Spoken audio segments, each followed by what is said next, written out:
Good morning, this is Rashad Mitchell coming to you live from my YouTube channel as I continue on the series on the week that was college football history in review, the 1953 college football season. Now I'm on week 10 as I progress, looking at the games that were played on during the 1953 season. This is now I'm in November 21st, 1953. As I look at the games that were played at that time for week 10, November 21st, 1953, a lot of shutouts. About 1, 2, 3, 4 shutouts that took place. Another shutout, a lot of shutouts that took place during this week of week 10, 1953 on November 21st. So let's get into it. I'm getting into it right now. Now, the first shutout that took place on November 21st, 1953, during the week 10 of that season in 1953 was Penn State shut out Pittsburgh 17-0. Penn State shut out Pittsburgh 17-0 after its forgettable 0-2 start. Penn State completed neat turnaround mostly on the wing of quarterback Tony Rados, who passed 13-25, 160 yards and 4 interceptions. NT Lions end kicker Jim Garrity booted 25-yard field goal in the second quarter. After Rados and fullback Bill Straub collaborate on a 50-yard pass play that was halted from behind by Spitty Pitt, quarter defensive back Henry Model T Ford. Moments later, Lions halfback Lenny Moore popped through Panthers line behind trap block and woodshed 79 yards to 10-0 halftime advantage. Halfback Buddy Orwell wedged across for short touchdown run after Rados passed for 45 yards of Penn State's 63 yards advance after the second half kickoff. Bright spot for Pittsburgh came from Ford, who nabbed 3 interceptions and trotted 43 yards for Panthers' biggest game that came in third quarter. So Pittsburgh totaled only 119 yards of offense in face of Lions' fine defense. Another shutout that occurred during this week was Harvard shutting out Yale 13-0. Coming off big win over Princeton, Yale was surprised by rival in the game. The result handed unofficial Ivy League title to Idle Cornell. Sturdy Crimson defense clicked to attention from second quarter on and held Bulldogs to 148 yards of offense overall. Poor 20-yard punt into second quarter started Harvard at Yale 34-yard line, and sub wingback Dexter Lewis dashed for 22 yards, touchdown on reverse. Slipping through grass of Eli's quarterback defensive back Jim Lopez at the 10-yard line.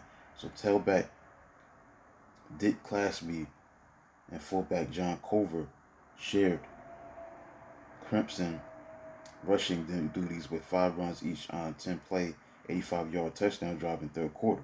Culver slammed 35 yards to end March with a powerful touchdown.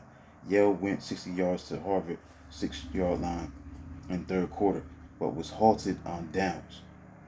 Another shutout occurred.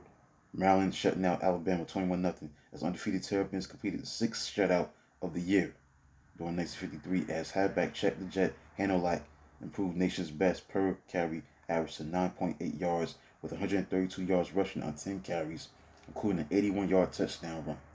Maryland quarterback Bernie Faloney hit Bill Walker with a 52-yard touchdown pass in the first quarter, but left with knee injury, which would prove later to haunt Terrapins. Skidding Alabama had to look ahead to Auburn game to save bowl bid, with sophomore quarterback Bart Starr having a good day. Alabama quarterbacks passed for 14 of 26 for 245 yards, but were halted on every threat. Now, this game didn't feature a shutout. It was Kentucky beating Tennessee 27-21. Legend has it that during Coach Bear Bryant's victory party after Kentucky's first win in 18 years over Tennessee, he picked up his first houndstooth hat left behind by a forgetful fan. So Wildcats made great use of fumble recovery and 3 interceptions, but especially fourth quarter block put Kentucky jumped to a 13-0 lead when halfback Steve Mellinger powered 3 yards to score in first quarter. Halfback Brad Mills took clever pitch out for 5-yard touchdown in second quarter. Passes of touchdown tailback Jimmy Wade set up 2 Volunteers touchdowns, and Wade hit in Dan Sakanovich for touchdown pass that garnered 21-20 lead on the second play of fourth quarter. Wildcats tackle Harry Kirk blocked punt by Volunteers tailback punter Bob Ringle, which was corralled by center linebacker Tom Atkins at University of Tennessee 25-yard line. So on the second play thereafter, Kentucky quarterback Bob Hardy, just before being tackled, flipped lateral to fullback Ralph Payalone, who charged 23 yards to score. So the linebacker Atkins and safety Hardy came through with late interception to secure a thrilling victory for Wildcats. So I already talked about the shutouts that took place. Penn State shutting out Pittsburgh 17-0. Harvard beating Yale 13-0. Maryland 21-0 over Alabama. Now you had, a game that there was a lot of scoring. Kentucky beating Tennessee 27-21. As I continue on, another game that didn't feature no shutout was Georgia Tech beating Duke 13-10. As the Duke Blue Devils took 3-0 lead on end kicker Bernie Jack's first quarter field goal. Georgia Tech quarterback Pepper Rogers sneaked over in second quarter after his passes to halfback Charlie Brandon and Henry Hare, but Duke regained advantage at 10-6 on third quarter touchdown helped by a controversial call that assisted a 69-yard march. Blue Devils halfback Lloyd Caudle flipped Lloyd arrow to quarterback Jerry Barger, apparently after whistle, and Barger dashed 20 yards to Tech 22-yard line. Fullback Jack Kistler 14 carries, 61 yards, scored 5 plays later. Undaunted engineers and Sam Hensley, center Larry Morris, and guard Orville Vereen threw key blocks. Some say that included illegal clipping with spring halfback Billy Tees on brilliant 48-yard punt touchdown return, which came less when 4 minutes left. Tees froze Duke's downfield punt coverage by faking handoff outset of his touchdown return earlier in fourth quarter. He had handed off for 31-yard punt return. Now, another shutout that was included on the November 21st, 1953 of Week 10 of the college football season was Michigan shutting out Ohio State 20-0 as Michigan sparred with Ohio State early. Counted punch with 2 interceptions that led to touchdowns and finished by bloody and poor tackling Buckeyes. Runs by Wolverines halfback Tony Branoff, who had 113 yards rushing and 17 carries, got them started to fullback Dick Ballsheiser's touchdown plunge midway in the second quarter, and following Ballsheiser's interception, Branoff ripped up middle for another touchdown for a 13-0 edge. In third quarter, Michigan defenseman Thad Stanford grabbed interception in flat and went 11 yards to Ohio State 2-yard line to launch the game's last score. The Buckeyes quarterbacks John Borton and Dave Leggett suffered 5 interceptions, and they advanced only 95 yards on ground when halfback Bobby Watkins showing way. In the fourth quarter, Branoff's fumble pounced upon by Watkins, plus a 15-yard penalty, placed the ball at Michigan's 23-yard line. So on fourth down, Leggett hit in Tom Hagen at 2-yard line for what seemed like a short touchdown, but wide open pass was dropped.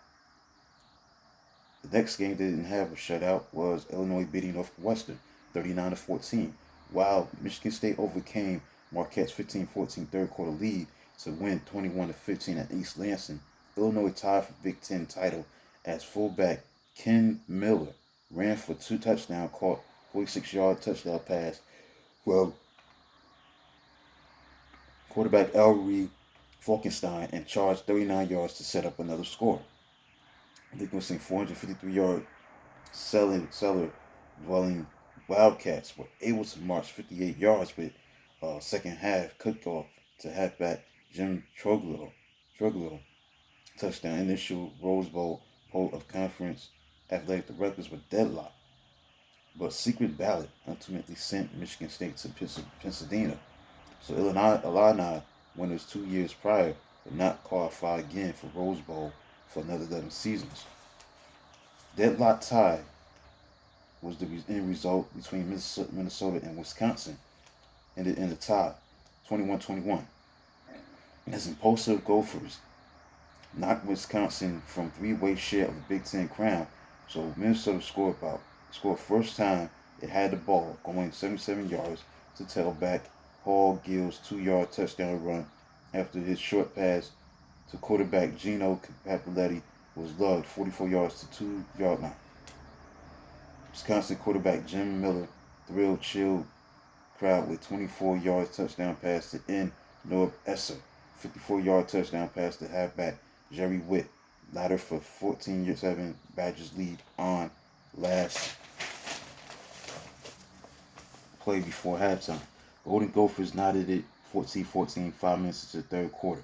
At end of 82-yard trip, midway through the fourth quarter, Badgers star Alan Michi retired the game at 21-21, the 3-yard touchdown blast. Minnesota then launched a 73-yard game-threatening drive, which ended in bobble at Badgers' 2-yard line by fullback Mel Holmes. Just as his 7-yard run looked to be headed for the end zone, Wisconsin center linebacker Bill McNamara hugged Holmes' fumble to save stalemate. Earlier, Holmes, who had 121 yards rushing on 24 carries and a touchdown, had joined Gill, who had 91 yards rushing on 26 carries and 91 yards rushing and a touchdown. And he passed for 109 yards on 7 of 13 passing as Gopher Heroes in their last college football effort. So Gill's running and passing total of 200 yards gave him the Big Ten career total offensive record to date. His 1,026 career runs and passes has set new NCAA mark. Now the thing about going over these games that were plays that they have also like the games of the year. These games that were the best game that stood out during each season. I'm going to talk about the history review of college football, the weekend review. And the game of the year in 1953 was number 1 Notre Dame against number 20 Iowa. So this is a top 20 matchup. And the game of the year that took place on November 21st, 1953 was between Notre Dame and Iowa and resulted in a tie. It was the end result of this matchup, a draw, 14-14. Notre Dame's glossy image was tarnished as it became subject of national editorials. Press held Fighting Irish to higher standard when it faked injuries to gain timeouts. Even though such practice was somewhat common gamesmanship in 1953, Iowa had used similar tactics early in the season. Also bitter deadlock with Hawkeyes ended up snatching national title from Notre Dame as undefeated Maryland moved atop AP poll to stay. Twice out of timeouts, top-ranked Irish preserved touchdown drives and closing moments of each half, by feigning injuries to stop clocks. Chicago Tribune writers considered tackle Frank Vacchione to be most accomplished faker. Notre Dame halfback Johnny Latner had admiring words for Vacchione afterward, but big junior lineman remained mum on his role for his part. Up and down, Iowa was up this week. Scored on a 72-yard first quarter drive after interception by defensive back Dusty Rice. Riding runs of fullback George Pinky Broder, who had 127 yards rushing on 19 carries before halfback Eddie Vincent scored around left end for an uncontested 12-yard touchdown. Notre Dame controlled much of the intermediate action, piling up eventual 358 yards to 198 yards of offense advantage. But Notre Dame end Don Penza dropped short touchdown pass in end zone, and Hawkeyes gained turnover on next play. Center linebacker Jerry Hilgenberg deflected pass to defensive end Bill Fenton, and so went Irish frustration until halfback Latner squirmed 41 yards on late second quarter punt return to set up Vacchione's first injury. So a stop clock after quarterback Ralph Galimi, who had 125 yards, 11-27, 2 touchdowns, 3 interceptions, was sacked at Iowa 12-yard line while tackle John Hall with 2 seconds left in the first half. Galimi quickly flipped tying touchdown to end Dan Shannon. Defensive back Broder made interception at Hawkeyes 48-yard line fourth quarter and chipped in 2 good runs to bring Iowa to the Notre Dame 4-yard line. So when in Frank Gilliam made failing end zone catch, it appeared to clinch Hawkeyes 14-7 upset with 2:06 left. Excuse me. When in Frank Gilliam made falling end zone catch, he made the catch.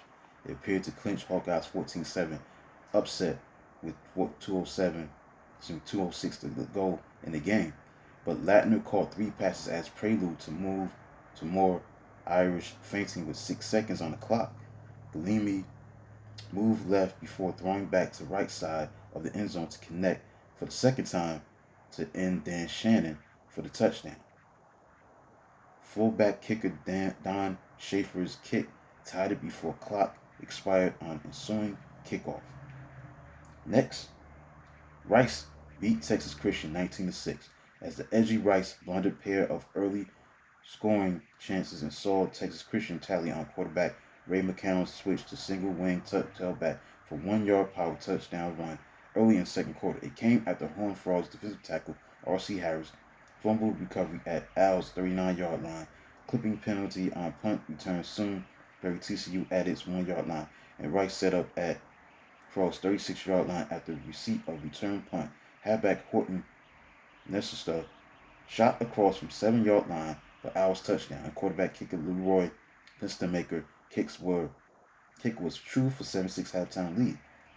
So the fullback Cassie Johnson, who had 126 yards rushing, had rambled 26 yards on a pass reception to set up Horton's score and made it 13-6 in third quarter with 5-yard touchdown run.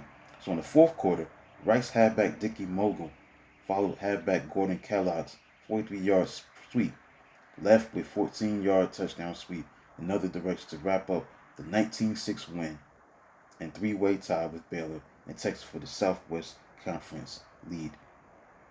19-6 win for Rice over Texas Christian. Another shootout occurred during this week. UCLA beat Southern California 13-0. Denied Rose Bowl by 2 points in 1952, UCLA earned its way to Pasadena after a slow start in which it was held to miserably 14 yards in first half by tough Trojans.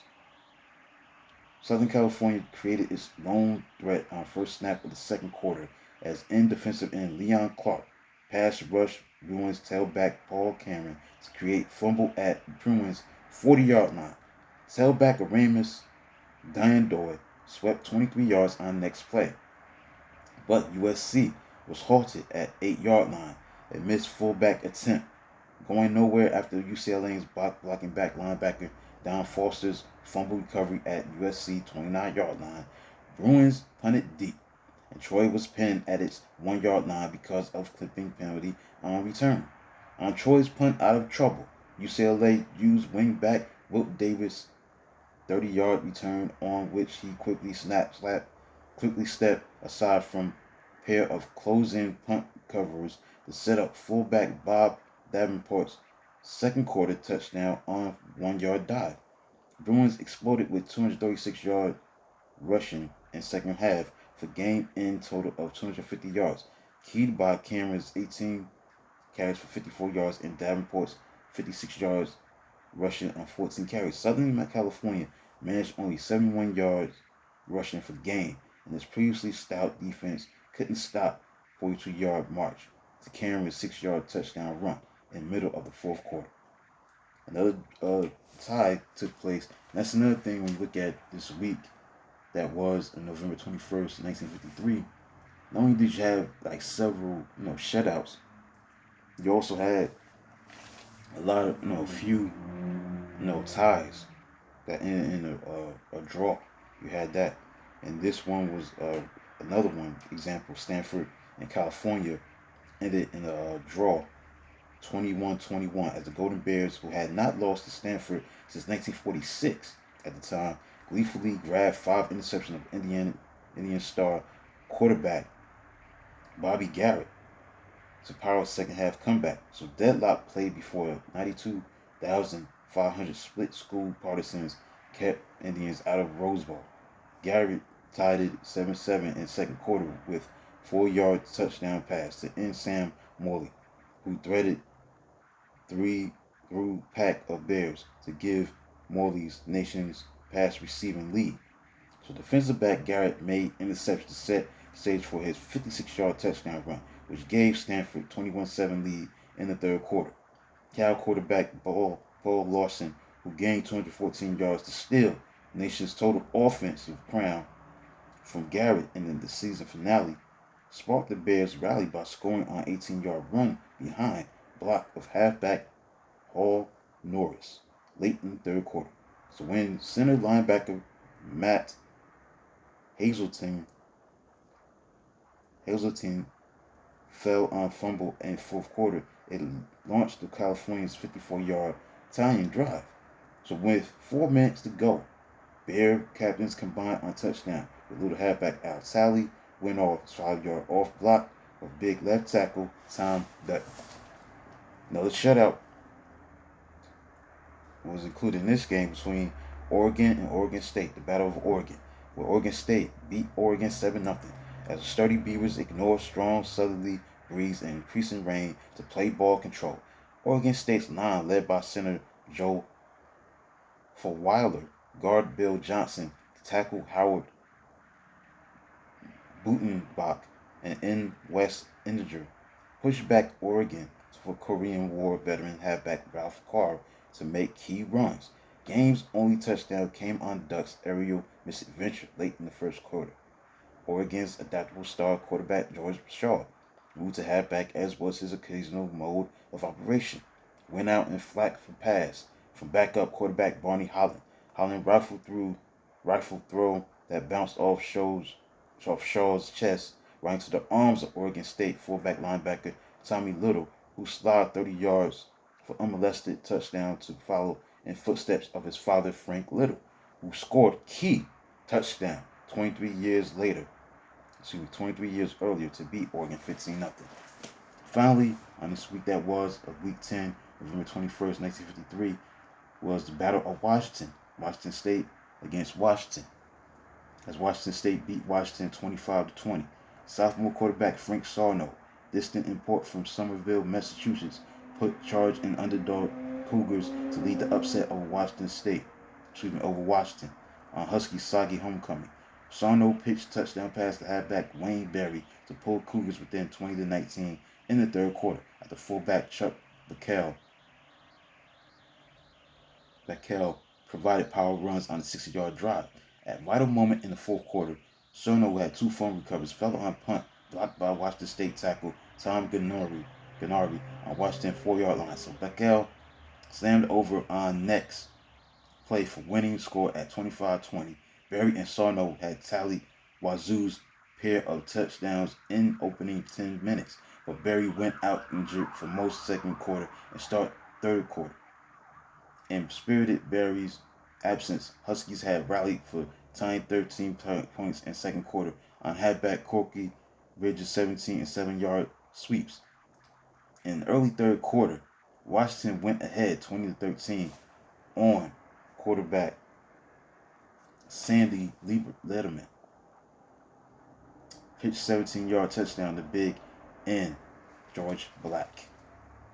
The polls that took place on November 23rd, 1953 had Maryland as the new number 1, followed by number 2 Notre Dame, number 3 Michigan State, number 4 Oklahoma, UCLA number 5, Illinois number 6, number 7 Texas, number 8 Rice, number 9 Iowa, number 10 Georgia Tech. The rest of the top 20 had West Virginia at number 11, Wisconsin at number 12, Kentucky at number 13, Texas Tech at number 14, South Carolina at number 15, Auburn number 16, Baylor number 17, number 18 Army, number 19 Stanford, and finally Southern California number 20. So that concludes the look at the week that was college football history and review, the 1953 college football season, week 10, November 21st, 1953. As get close to the end of this season. Tomorrow I'll be talking about week 11. And that'll be about, the Thanksgiving games that were played from November 26th to November 28th. I think the Thanksgiving at that time had to be on November 26th, I believe. Games were played on Friday. Some games were obviously played on Saturday. So I'll be looking at the games that were played during the 3-day stretch from November 26th to the 27th to the 28th. So that concludes this video. Please subscribe, like, comment, do whatever you can to support yours truly, Rashad Mitchell. This concludes week 10, the week that was November 21st, 1953 college football season. College football history and review. Until then, talk to you tomorrow.